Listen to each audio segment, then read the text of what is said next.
Feeling blustery with some heavy showers. Those may be thundery in western and northern areas with a risk of hail. Showers continuing tonight in western areas. Clear spells in the east and southeast. Minimum temperatures of 6 to 9 degrees. And now you're up to date on News Talk. Off the ball. This is News Talk. Now then, you're very welcome along. So Republic of Ireland take on Ukraine in front of what should be a record attendance in Tallaght this evening. Full house expected. Reports from the ground all evening. Jamie Moore is there for us. In golf, the European Challenge Tour stops off in County Meath this week.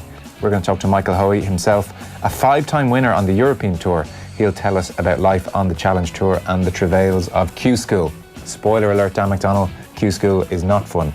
You'll be here for the football show, as will Kevin Kilban, plus Owen Sheehan from Japan. Joey Carberry's been talking to the media today, and to tell you the truth, Owen has also been reviewing various types of food, including crisps he didn't like because they were pepper and garlic flavoured. That the quality ideal. And insight that we can bring you on the show this evening. He's really discovered himself in Japan, hasn't he? Well, the man's a culinary... It's come a long way from Kerry. Culinary giant. Sheehan's trip to Japan is basically one long episode of Tarrant on TV. That's a good reference, actually, yeah. It's like, oh, look at this mad stuff from Japan. Here's Owen Sheehan with more. Yeah, it is true. Like, I mean, look at the weird cultural things that they do over here. He's like Oprah. He can make or break you. Yeah, no, he can. He's having a good tournament, you know. Mm-hmm. He's having a great tournament. We chat away while I've recorded this. Compare with your various efforts in Brazil. I mean, far better. I mean, the Vox Pops in particular.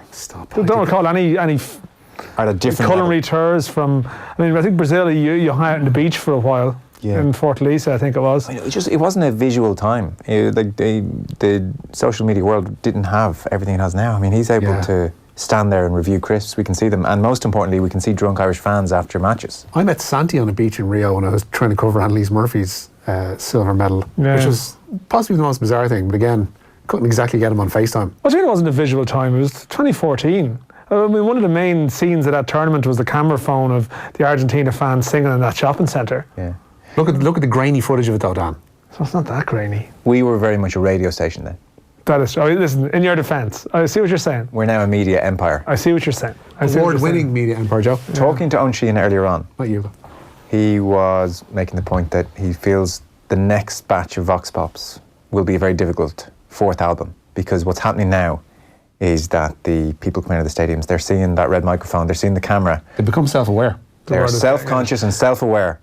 It's like a social study, though. It's like you don't need really in the years, if you want a snapshot of Ireland, the Irish rugby, post-match scenes, just watch the 3 or 4 minutes. But it needs to keep its sincerity. It needs to be real. Because if lads are coming out now saying, oh, I'm going to get on the off-the-ball Vox Pop, and they're acting the mick, that loses a bit of authenticity. They didn't seem particularly angry, anyone, did they? I mean, they lost to Japan. No one seemed to be particularly irate. They're all winners in life. They're in Japan, they're watching rugby, they're having a great time. It's not ruining their day, like, that's fine. These are the kind of people who can afford to go to Japan for 5 weeks in the middle of September, October. I think it may be a different story if they bomb out of the quarterfinal. That could be a slightly different atmosphere. I think, or is this going to be a bit of crack? I don't think it'll be a bit of crack. There's a bit of crack now because they'll probably make a quarterfinal either way. But come quarterfinal time, if they bomb out, do you think will there be someone Arsenal fan TV style roaring into the camera? Or will it just be like, where are we heading next? Well, it's difficult. This is taking a bit of the edge off the night out. You can't really say Joe Schmidt out because that's just happened. And also, you'd have to say, well, on the whole, he did a rather exceptional job. So it's not like he's a terrible coach. It just seemed like maybe a few players went past their absolute best before date, and maybe... Is this the beating heart of the rugby fan base, though? This is the question, or is it over in Japan? Yeah. I'm quite curious to see. So the people who Owen's catching, are they expats living out there? Do you say expats for Irish people? That's an expression that would be used. Right. Yeah, it definitely would be used. Yeah, for Irish as well as English? It would be used. Yeah, okay. It may not necessarily incorrectly. Immigrants either way. Yeah, the expat community in a place generally tends to be English-speaking people. That tends to be the description of them. Okay. You never get the French described as expats in an area. What's the pat short for? Patriots. Yeah. I think it's obviously a bit of an empire thing. It's an empire thing. Yeah. Well, damn it, we were part of the empire once. So I'm just wondering, are the expats out there? Jesus. Or are these people who've travelled over? I guess a mix, because there's a lot of people out there obviously working abroad and nearby, and some people in Australia flew up, and you're getting all sorts. But that's the thing, when Ireland are in Georgia this week, playing on Saturday, and the last time Ireland played Georgia, I remember meeting a gang of people from Dubai, because Dubai to Georgia is like a 3-4 hour flight. Yeah. So this was like as close to a home game as they might get during the course of a campaign. I'm sure they'll be loaded them there this Saturday as well. Yeah, and we're everywhere. Over to Tbilisi for the weekend, yeah. Yeah, because the 2011 World Cup in New Zealand, the Irish team were just about the best supported team outside of Australia and New Zealand. Because the shed load already down there, especially at that time, like 3-4 years down ago. under. In the teeth of the recession then, so there was a whole generation, unfortunately, who'd had to up sticks and go. So, but these are Owen Sheehan's concerns ahead of the next Vox Pop. There is now a self-aware element who are, I'm going to be funny. Yeah. He doesn't want that. He wants the people. I get the impression though that most of these people haven't seen these Vox Pops. They have. Their mates have told them. And/or the people who've already been involved in them pretty much had no recollection until they're showing them 3 days later. There's that possibility. Yeah, the recurring characters. There's 1 or 2 recurring they're characters. They're out of form. Yeah. Anyway, Owen Sheehan on the way 7:30. We have Michael Hoey just after 8 o'clock. Q School. Well, it's just an amazing thing. So you take someone like Hoey. Everyone saw James Sugru win the British Amateur Championship in Portmarnock recently. Top of the world, amazing. You get into the Masters next year, US Open, all the majors. You're in a great place. Michael Hoey was that bright-eyed kid in 2001. Turned professional on the European Tour from 2005. He won 5 times on the European Tour. It's a very limited list. Like, getting on tour is a massive achievement. Winning once is a very exclusive club. To win 5 times, including the Alfred Dunhill, where he held off Rory McIlroy in 2011, that is serious stuff. And now he finds himself only 40, off the European Tour, no actual card. He gets the odd event here, a few fringe events, and then he's on the Challenge Tour, trying to kind of find his way back. The margins are insane. Yeah, I've often thought, like, if I was a golf writer, like a great piece to do would be the whole Q School. You know, it's the different characters, the people that are there. You know? It's shark-ridden waters. Just the way it's played out over those few days is just insane. The confluence of characters, you know, like the guys in the way up just out of the amateur circuit, and then, you know, the guys who are 40-year-old veterans. Yeah, who are. I mean, I don't know. They all have probably different situations. Like, I mean, I know it's a very moneyed business, but I know that the lower end tour pros, they spend a lot of their money on travel and transport, and they don't have the old private jets bringing them everywhere. Yes. But there is a real story in a lot of those guys. It's always sort of intrigued me, the Q School. The fact it's such a slog. Have you ever read John Feinstein's A Good Walk Spoiled? I didn't read that one. I read the one about did he do the Blood, Sweat and Tears one? That was Shipnook. Was that Shipnook, was it? About the caddy. Was it about Rich Beam and Steve Duplantis was his caddy, who actually passed away a couple of years back. Yeah. But sort of was an insight into the sort of debaucherous lifestyle lingering beneath the veneer. Of the PGA Tour. I think I actually did read the other one but it was a long. I mean, that book's pretty old now at this stage, right? Early 90s, I think. Yeah, no, I think I read it when I was much younger, but the Shipnook one is much fresher in the mind. Yeah, it would be. Well, A Good Walk Spoiled definitely has lots of chapters on Q School and the horrors of it and how it all unfolds. I'm sure there's scope for another new one. But so Michael Hoey will join us after 8 o'clock. We'll talk to him about the stop-off this week in Headford, County Meath. There's an Irish Challenge Tour event, and then we'll chat to him a little bit about his own career. What else is on the show? Yes, Richard Cooper's on the way. Next hour as well. That will be followed by some Richard Cooper. And then, Dan, you're on the football show. Kevin Kilban will join us. He's not in studio because he's busy rehearsing, practicing, learning how to skate. Falling. Do you remember you knew that guy? Once? Vaguely. Do you know what's going to be next for him? Yeah, what he looks like. It dawned on me last week, because he's clearly going to be in front of millions on ITV for at least 2-3 weeks, doing a bit of ice skating. This is a natural lead-in to Kevin Kilban doing panto somewhere the next year. Oh, yeah.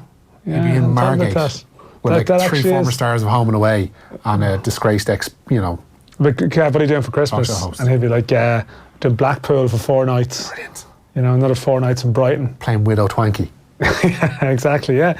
It is the circuit he's entering is that. I mean, I think he gets through a couple of rounds, he actually goes on the live show circuit, so he gets a bit more preparation in terms of like playing, not on TV, actually playing to an audience, playing to the gallery. And this is a whole new wing to his like repertoire. This is incredible. It's the big time. Yeah, That's the guy. If you can get a panto, like you're made in the shade. There's a lot of text coming in. Expat. we misjudged this quite badly. Well, actually is right. A lot of pendants. Somebody says as a joke, the correct term is expatty. That's not true. that would actually be, that's what they should be called, yeah. Pat and Bray, expat is expatriated. expatriates, you muppets, not expatriates. Look like people who text are always really level-headed and sound. And Dennis and Colester, you've misspelled it, Dennis, even though you've called us Egypts. You have misspelled it, Dennis and We Colester. are Egypts then. Embrace it, Joe. He says Don't it's- get angry at the grief. Expatriates, not expatriates. I know, it's all over the shop. Anyway, we got it slightly wrong. It's not expatriates, it's expatriates. Oh dear. The expat community. There's one in every country. God. But can we still call Irish people expats? Yeah, well, then you can, yeah. On that basis. On that basis, we can. Look, But I've always thought of it as a very English-speaking term. so would I, yeah. It's an enclave of tanned people living in Marbella. That's what jumps to mind every Yeah. time, isn't it? Well, yeah, exactly. Or it's more... There are shows now, you see like, I think it's called like old people behaving naughty. Have you seen those? It's really grim. sorry. Is that the actual name? Old people behaving naughty. It's about expats over in that part of the world. So where did you get this? Joe, we've talked about this. Think before you speak. Think before you Did speak. you get this in a Google search, or was this on It's on TV. This is on TV. Can we Old find the people name? behaving naughty. No, but it's something naff like that. Sounds like a specialist kind of video. You might get somewhere. It's I mean, I don't think it's that. but it's about a bunch of expats in their 60s, 70s, like going This to Friday on ITV4. exactly. Old people behaving naughty. A bit. It's like it's like a sequel to Men Behaving Badly. The later years when it's more naughty than badly. I think you'll agree, listeners, it's been a hell of a start to the show. I've had one too many brandies. Oh no, it's worse than that. God. Yeah. Wouldn't bear repeat viewing, really. But what happens in the show? The show's just pretty bad. It's like reality TV where they follow, a bunch of widowers or married couples who are living out in Benidorm Oh yeah. and just like they're on the Gone piss, mad. on the piss all the time, having a great time. Yeah. It's fair play to them. Yeah, They've it's reached good, that it's age good where they on probably them. deserve it. Well, that's their attitude exactly. Yeah. And then they fly home to vote for Brexit and then return back and have a great time. Yeah. No, that's obviously what happened. Joe. Just crack on with it. Now, we need to crack on with it. So, let's start with what's going to be a record attendance in Tallaght Stadium tonight. We'll have Jamie Moore there all evening. What is the story, Richie? Yeah, Vera Pauw taking charge of the Republic of Ireland women's side for the first time tonight. Tallaght Stadium sold out, as you mentioned, for the visit of Ukraine in the Euro 2021 qualifiers, and Ireland hoping to maintain their unbeaten starts to Group I following last month's 2-0 victory over Montenegro and kick-off rapidly approaching at 7:30. Germany continued to dominate the group at the top of Group I. They had a 5-0 victory over Greece today in Salonika. Yeah, we'll have Jamie Moore there all evening for us. He's there right now. Jamie? Problem with the line. We will get over to Jamie Moore in just one moment. In the meantime, Richie. There's one game in the SSE Electricity Premier Division tonight, a rearranged one with Waterford playing host to Sligo Rovers, kick-off at 7:45. James McLean is Mick McCarthy's latest injury concern ahead of Saturday's Euro 2020 qualifier with Georgia. The Stoke winger trained away from the rest of the squad today as he continues to protect a back injury that saw him miss his club's win at Swansea at the weekend. It remains to be seen, of course, whether Shane Duffy or David McGoldrick will be able to play any part in Tbilisi or indeed away to Switzerland. Conor Harahan was in front of the media today and was asked about 19-year-old Aaron Connolly's ability to slot into the senior side. Yeah, fantastic for him. It's always great for the Irish setup when there's lads doing well. I played against him a couple of weeks before that in the cup against Brighton, and he played 60 minutes in that game, and he gave our two centre halves a tough night. So when he was banging in a few goals at the weekend, that was no surprise to me. He's got that energy and that work ethic to give centre halves a tough day at the office, and he did that on Saturday against Spurs. So I was delighted to see it. DJ Carey could be set for a role with the Kilkenny senior backroom team. The current Cats under-20 manager is set to become a selector under Brian Cody. Carey's likely to swap roles with Derek Ling, who has been a selector and is to take over the under-20s. Another departure from Cody's backroom staff is strength and conditioning coach Mick Dempsey, and Cody has been paying tribute on KCLR to a lieutenant of 15 years. Well, Michael's been with us for so long now, and before that with the under-21s. But I mean, he's been working with us, for the whole area of strength and conditioning, fitness, and in all various aspects of it, from a hurling point of view as well. It's well documented what he brought to it. But I mean, I couldn't speak high enough of Michael for what he's done. And then again, in a very, very understated way, in a very, very humble way, he worked.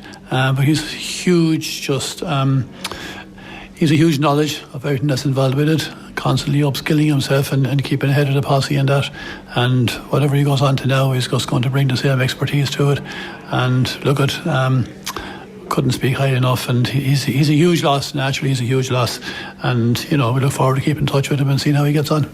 It's a big blow in many ways for Cody. I'm sure he'd love to continue with Mick Dempsey, who everybody sings the praises of, and as Cody said there, incredibly understated given the 15 years of outrageous success. Yeah, part of 8 All-Ireland wins. He's, as Cody mentioned there, tried to keep ahead of the posse as he keeps going on and on in the job, and yeah, there's a huge area of change around and under Cody if Cody does decide to stay on, which is still up in the air, but looks like it's going to happen.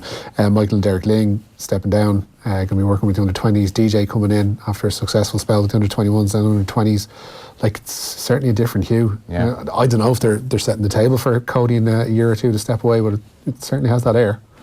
Meanwhile, South Africa today are a team that are just humming along. Yeah, scrum half Cobus Reinach made Rugby World Cup history to help the Springboks reach the quarter-finals. He scored a 20-minute hat-trick of tries, the fastest in tournament history, to help Rassie Erasmus' side to a 66-7 bonus point win over Canada. South Africa, of course, could still end up playing Ireland in the quarter-finals, and Erasmus was determined to talk up Joe Schmidt's side today.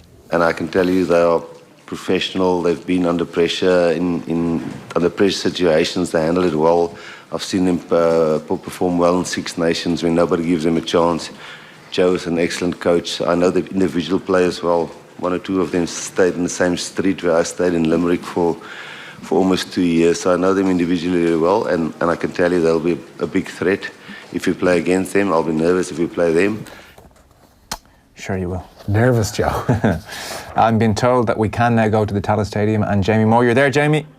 Yes, hi lads, hope things are well. It's a new year for Irish women's football tonight, and it's going to begin in around 10 minutes time. Dutch woman Vera Pauw will manage the girls in green for the first time in their Euro 2021 qualifier against Ukraine here at a sold-out Tallaght Stadium, Joe. But that's the question. Will everyone turn up? Loads of FAI season tickets were handed out for this game, and the stadium is less than half full at the moment, and kick-off is in 9 minutes. So I'll be very interested to see what the crowd actually is. They're trying to beat around 4,500 to break the record, which was here for one of the previous games. It's meant to be 8,000 coming, but at the moment it doesn't look that way. On the pitch, Ireland began the campaign with that 2-0 win over Montenegro the day before Vera Pauw was confirmed as manager. Germany are expected and really will top the group. They won 4 games out of 4, 10-0, 8-0, 8-0 and 5-0. Thankfully, they don't play Ireland until next April. Both of Germany's 8-0 wins were against the nice opposition, Ukraine. And Ukraine are Ireland's main rivals for second in the group, which would either ensure our first ever qualification for a major tournament or a playoff at the very least. The 9 group winners and 3 best runners-up will qualify automatically for the Euros, which were in England in 2021. The other 6 second best placed teams will play off for the last 3 places. And Vera Pauw has named her first team. Marie Huran is in goal. Man City's Megan Campbell returns at left back, and her long throw will be a massive asset for Ireland tonight. Louise Quinn and Diane Caldwell at centre back, with Kiva Keenan at right back. A midfield 3 of Niamh Fahey, Denise O'Sullivan and Megan Connolly. Captain Katie McCabe, who scored a penalty here against Montenegro, on the left. Heather Payne on the right, with Rihanna Jarrett of Wexford Youth up front. Plenty of football to come between now and 2021, but a result here tonight will be a big step in the right direction for the girls in green. And sorry, Jamie, just to clarify very briefly there, you mentioned that they're not sure how many are going to show up, because I saw tweets where people were looking for tickets. Did you mention there's FAI season ticket holders who obviously have tickets, and therefore those tickets are off the market, even though you don't know if the FAI season ticket holders are going to show up? Is that the story? Yes, exactly. And I know apparently there's only 2 people currently working in the FAI ticket office, and as far as I understand, they've actually been ringing all the season ticket holders over the last week for this game tonight and the 21st game on Thursday to find out if they're going to come to the games, and if not, to return their tickets so they could be sold to others. I'm not sure how many of those phone calls were successful, because, as I say, the game is in now 8 minutes' time, and the stadium is not full, and it's not nearly full at the moment. So hopefully, I came on the M50 an hour ago. The traffic was quite heavy, and I know a number of buses are coming up with different fans. People still coming in, but at the moment, we're not going to have 8,000 here anyway. Okay, thanks very much, Jamie. Talk to you across the evening. Jamie Moore at the Tallaght Stadium. That's a major opportunity missed, and a cock-up of... Yeah, I'm very wary of Irish sporting attendances 5 minutes from kick-off. It can very dramatically, so we could look silly in around 20 minutes. But I just hope that there hasn't been a desire to get it out there that this game is sold out and it's going to be making history. And the 21s was announced as a sold out game. I wasn't aware of what Jamie was saying there about that. Big, positivity, sold out. But then that has to actually translate to a full stadium on the day. You can't Arsenal it. A lot of people. I am aware of people who in both games who probably would have been put off looking to go because they heard it was full, and let's just wait and see. Let's wait and see what the ground is like at the start of the game. We could be completely wrong here, but I just hope that you're not learning from the lessons of the past if you're equating tickets that have been distributed with tickets that have been sold for a stadium. This is a trend of Irish football recent history, and this is meant to be a new FAI. So tickets distributed is not tickets sold. Why would you force the tickets upon people who might want them? Hold them aside by all means, for the season ticket holders. Give them first option on them. If they don't want them, release them back to the public a week from the game. Let's hope we looked after in 20 minutes and people are just on the way. Okay. Tallaght can be hard to get to 7:30, but it doesn't sound great. Just before we point fingers too much, how many season ticket holders are there? There is quite a large number of FAI season ticket holders. Right. So, I think I would have thought people would have had to have applied, register their interest for this game. That's where I was going with this. So I presume there's more than 3,000 or 4,000. Oh, there would be, yeah. So how do you decide which 3,000 or 4,000 would get tickets for the women's? But I think with the 21s, I think season ticket holders were given an option to take tickets. But it's one thing to send an email going, I'll take them, and another to actually go. This is a problem. There's no additional cost attached to it. And is it your understanding there is no? That's why we need to maybe get our 100% get our facts straight, as you say, before you completely point fingers. But there was a big hullabaloo made about this game being sold out. The use of the word sold out is it's a very clear term. The game has been sold out. All tickets have been sold. So if there's empty seats there, something has gone wrong somewhere along the way. But again, traffic could be a big issue. We might be looking at a full stadium in a while. You two just breathe there, will you? Revving up on your high horse very quickly. Is your man over there? Yeah, listen. Let's establish the facts first. Wanted to get up on your pedestal, Donald Trump's inauguration. Wanted to look at you in the eyes, so I had to get on a high horse to meet you there.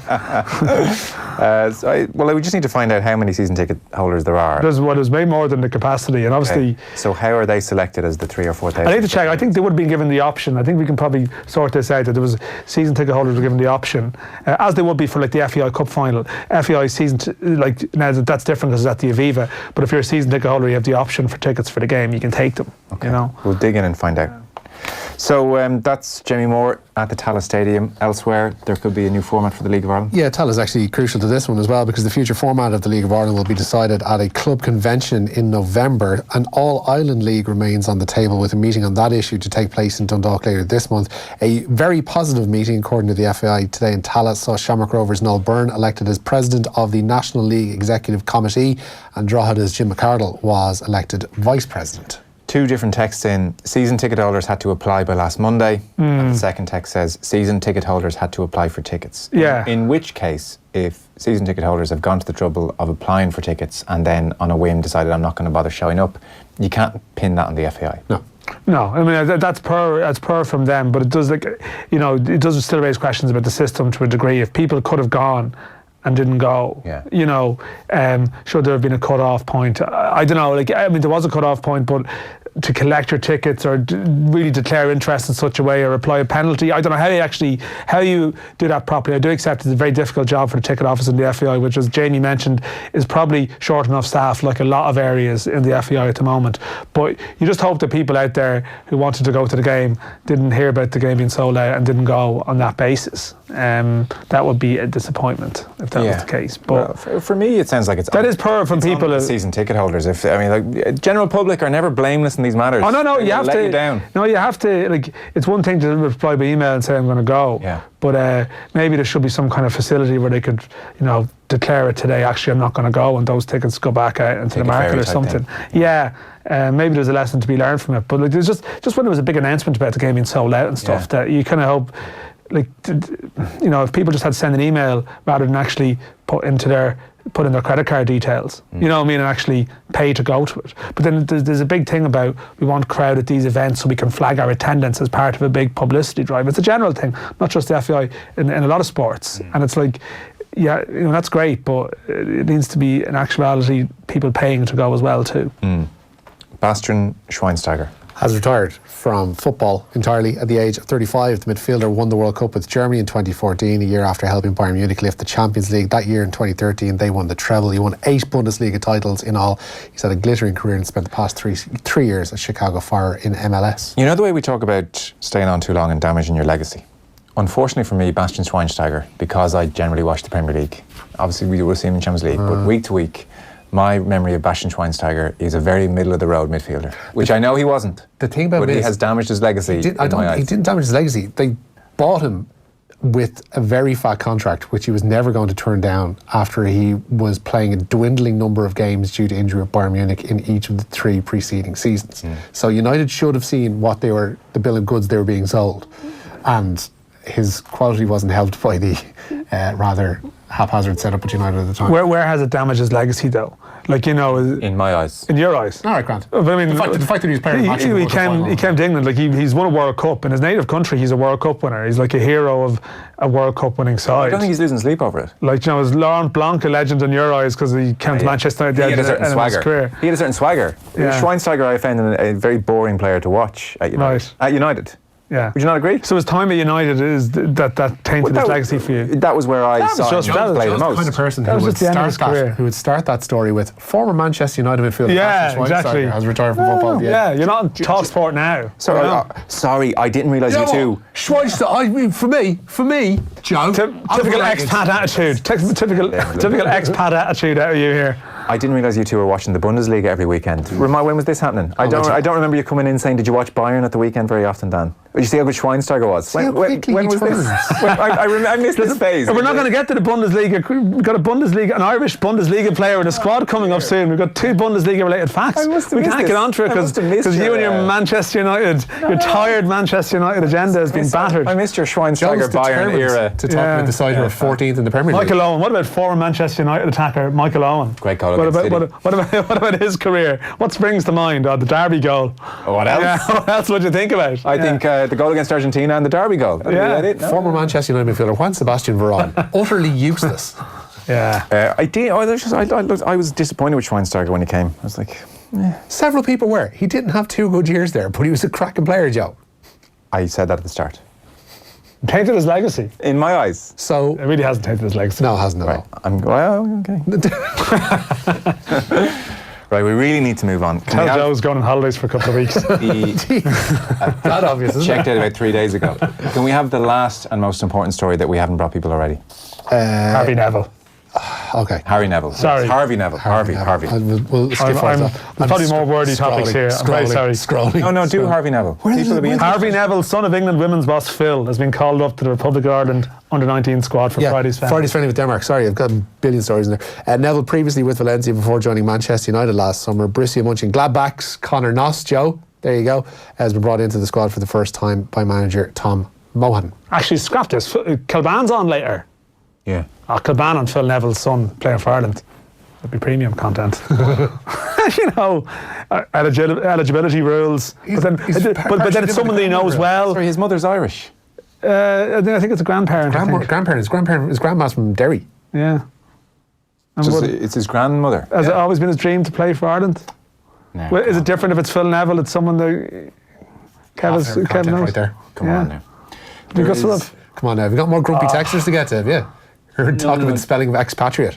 JP has just put through a post which was on FAI.ie last week where Vera Pauw, the manager, was asking for ticket holders who weren't going to attend to make those tickets available to those who wanted to attend. Waiting list now in operation for all those who have tickets and cannot attend. They're urged to email the FAI ticket office to facilitate redistribution.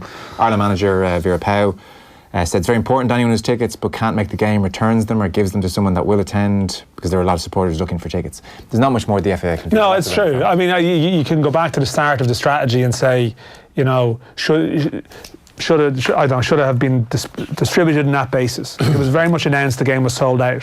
Yeah. You know, I'm sure they'll learn from it and sort it out next time. You would hope so. We'll take a break. We're going over to Japan next. Owen Sheehan. Off the ball on News Talk. This Irish success story is brought to you by Guaranteed Irish. Did you know that as one of Ireland's leading healthcare companies, MSD Ireland employs over 2,300 people at 5 locations in Dublin, Carlow, Cork and Tipperary. MSD look for team members who want to make a difference through their work. If you're interested in helping impact lives of patients around the world, visit jobs.msd.com/Ireland. Guaranteed Irish welcomes companies that are altogether better choices for our communities. So look out for it. GuaranteedIrish.ie. Altogether better.